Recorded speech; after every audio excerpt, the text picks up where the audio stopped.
Kan dulu aku sebagai tidak hanya sebagai dokter anak, tetapi pengalamanku melahirkan anak pertama. Di situ tuh aku melihat bahwa walaupun aku dokter anak, ternyata ilmuku sendiri tuh nggak cukup untuk aku mengasuh anakku yang baru lahir.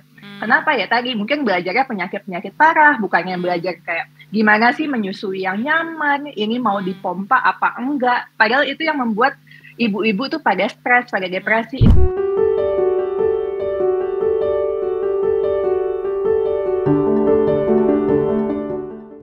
Discussion kembali hadir bersama saya Yeni Yusra, dan kali ini kita akan berbincang-bincang dengan CEO Tentang Anak, Mesti Aryo Tejo. Hai Mesti, apa kabar? Hai Mbak Yeni, kabar baik. Halo Daily Social dan teman-teman, makasih loh udah diundang. Senang banget diundang Daily Social. Iya, thank you juga udah menyempatkan waktu untuk bisa mampir ke Discussion. Tapi sebelum kita dive in ke conversation, Mesti mungkin bisa share tentang anak itu sebenarnya apa sih? Oke, untuk semua teman-teman, perkenalkan aku Mesti dari Tentang Anak, dan Tentang Anak adalah sebuah ekosistem parenting di mana kita berharap misinya adalah menemani 80 juta anak di Indonesia untuk mendapatkan akses tidak hanya terhadap edukasi terbaik, tetapi juga produk terbaik yang dibutuhkan dalam masa pengasuhan anak gitu. Jadi berharap orang tua tuh semakin confident ketika mereka mau punya anak, oh tenang aja, semua udah diurusin tentang anak. Oke. Kalau kita lihat kan backgroundnya Mesti dan co-founder Mesti, which is your husband, kan memang cukup unik ya, cukup diverse. Mesti dari dokter anaknya langsung, dan suami juga dari perusahaan teknologi ternama gitu. Based on your experience, memang saat ini masih ada kendala ya untuk new parents mengetahui informasi tentang lebih detail tentang anak. Oke, jadi kita kembali lagi nih ke background-nya Mbak. Ternyata 80 juta anak Indonesia tuh jumlahnya kan banyak banget ya, 80 juta. Tapi dokter anak itu cuma ada 4.000.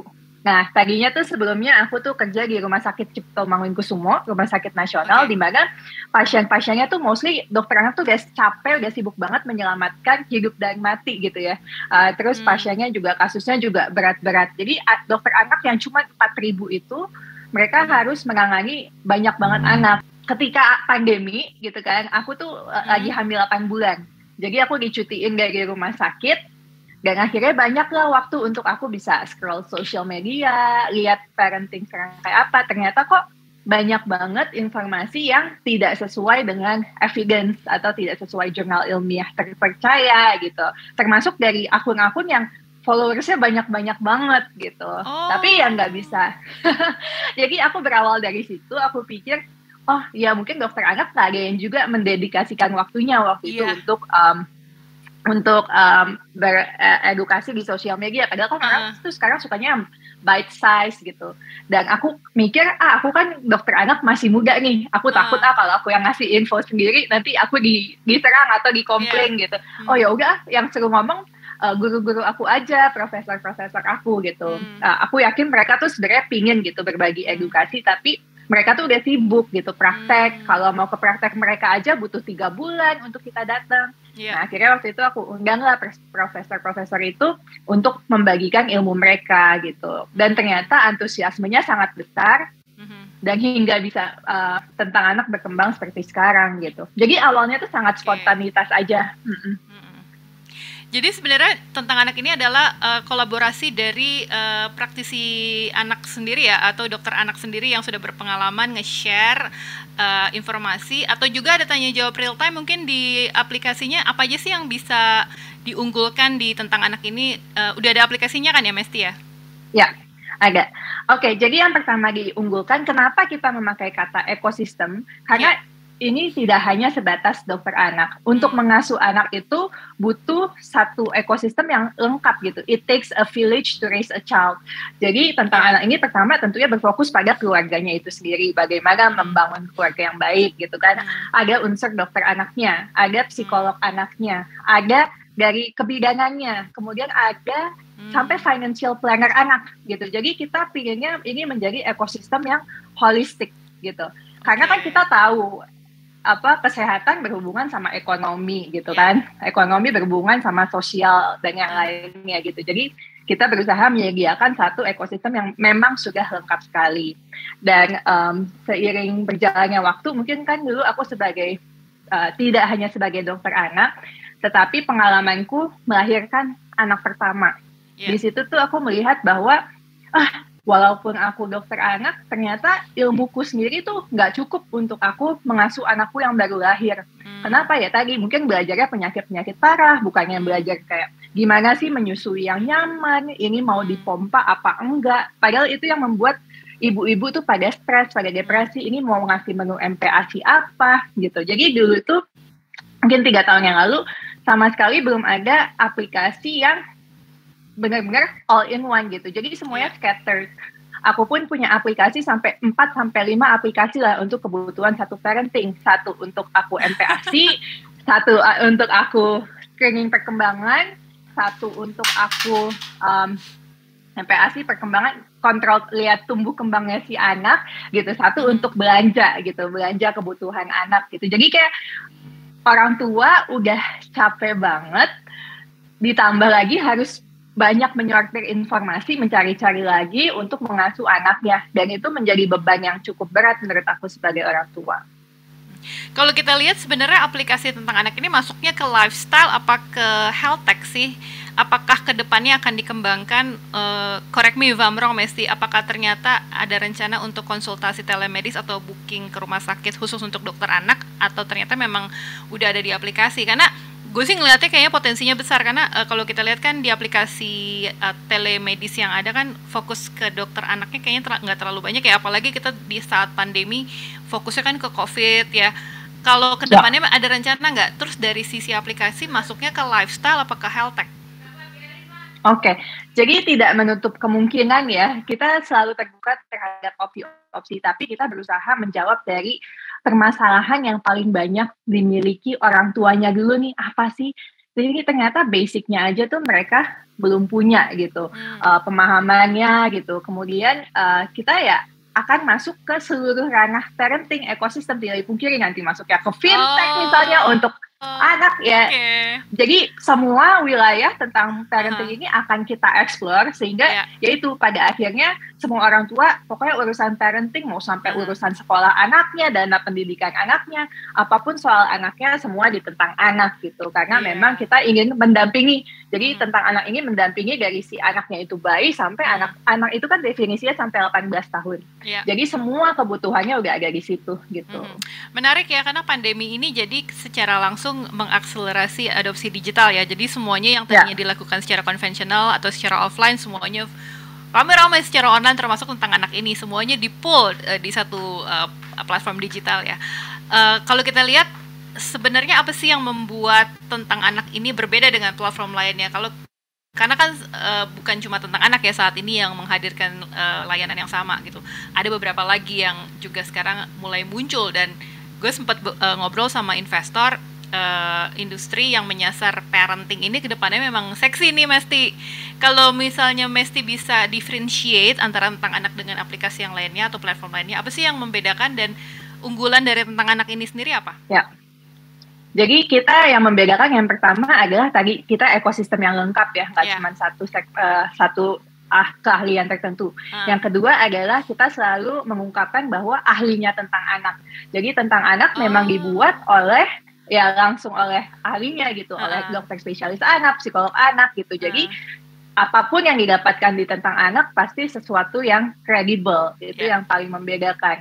Yang ketiga, kita udah all in one. Jadi kayak tadi aku bilang yang lain misalnya scattered gitu. Kita udah ada semua dari MPASI, tumbuh kembang anak, sampai produk-produk yang diunggulkan, curated, sampai tentang anak punya produk buku sendiri gitu dan lain-lain. Sampai sekarang baru kemarin luncuran video animasi anak gitu. Jadi benar-benar kita berusaha end to end gitu untuk semua yang berhubungan dengan anak. Tapi memang kalau informasi anak sekarang udah banyak banget.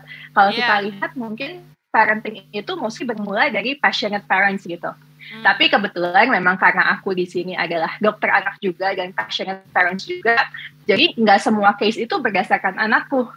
Dan juga kayak teman-teman psikologku semua, kita melihat berusaha lebih helikopter view bahwa ini toh masalah yang banyak dialami orang tua. Jadi tentang anak itu relevansinya cukup besar dan kita sangat localized ya, Indonesia banget. Namanya juga oke banget ya, tentang anak ya. Jadi semuanya emang bisa dimasukin jadi satu ekosistem yang besar. Gue sih ngebayanginnya lo bisa kolaborasi dengan startup yang juga menyasar atau mengcater anak-anak ya. Untuk membesarkan tidak harus building from scratch, tapi kolaborasi bisa juga dilakukan ya. Tapi dari sisi teknologi penting nggak sih aplikasi seperti ini, atau ternyata orang tua itu butuhnya cuma yang secara straight to the point, which is informasi gitu ya, atau rekomendasi gitu. Dari sisi teknologi apa sih yang dihadirkan oleh tentang anak? Penting banget Mbak. Jadi kayak kemarin ya, dari tentang anak ini selalu rutin mengadakan webinar dari aplikasi gitu. Dan kita yang nggak sembarangan, pembicara kita tuh profesor gitu, ketua Ikatan Dokter Anak Indonesia, dan benar baru 3 hari yang lalu ternyata yang ikut di webinar tersebut adalah ibu dengan anak sakit lagi demam. Dia tinggal di Sampang, 3 jam dari Madura, yang pokoknya nggak ada rumah sakit di situ, harus pakai puskesmas. Ya, jadi impact-nya itu tuh sangat kerasa banget. Wah, gila, kita berhasil menjangkau ya sampai orang di perifer untuk bertanya langsung ke Profesor Hingki, di mana Profesor Hingki ini praktiknya di rumah sakit Pondok Indah gitu, yang nggak semua mungkin bisa akses gitu kan. Tapi dari tentang anak, mau orang di Jakarta, mau orang di Flores, ya berhak gitu bisa akses ke profesor yang terbaik gitu. Dan ya, ini berhasil terjadi gitu di tentang anak, dan memang kita sudah menjangkau dari Sumatera sampai Papua. Nggak nyangka ya ternyata impact-nya segede itu ya Mesti ya.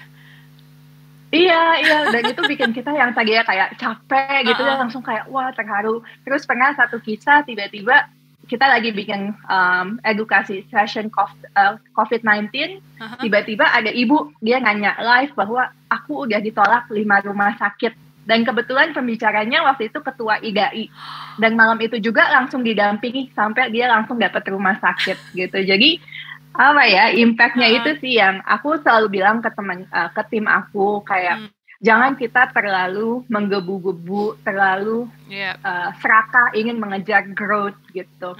Tapi bagaimana kita memastikan kita memiliki produk yang bermanfaat gitu, impact-nya kerasa. Yang niscaya ketika orang butuh, orang merasa impact-nya, dan mereka aware adanya kita, pasti kita akan terus tumbuh gitu. Jadi bukan tumbuh itu yang dikejar, tapi bagaimana kita bisa memberi manfaatnya dulu. Impact itu penting banget sih buat startup, apalagi sekarang juga udah mulai fokus investor impact yang bisa dihasilkan oleh startup. Tapi ngomongin impact nih, baru dapat funding ya dari Insania Ventures. Target dari tentang anak sendiri after funding nih apa? Apakah ingin memperluas layanan dengan melakukan kegiatan marketing yang besar-besaran, atau nambah dokter anak mungkin? Sekarang baru berapa? 400 ya? Atau untuk apanya nih? Untuk dokter anaknya, untuk psikiaternya akan nambah lagi, atau ngembangin teknologi? Rencana setelah funding apa dari tentang anak?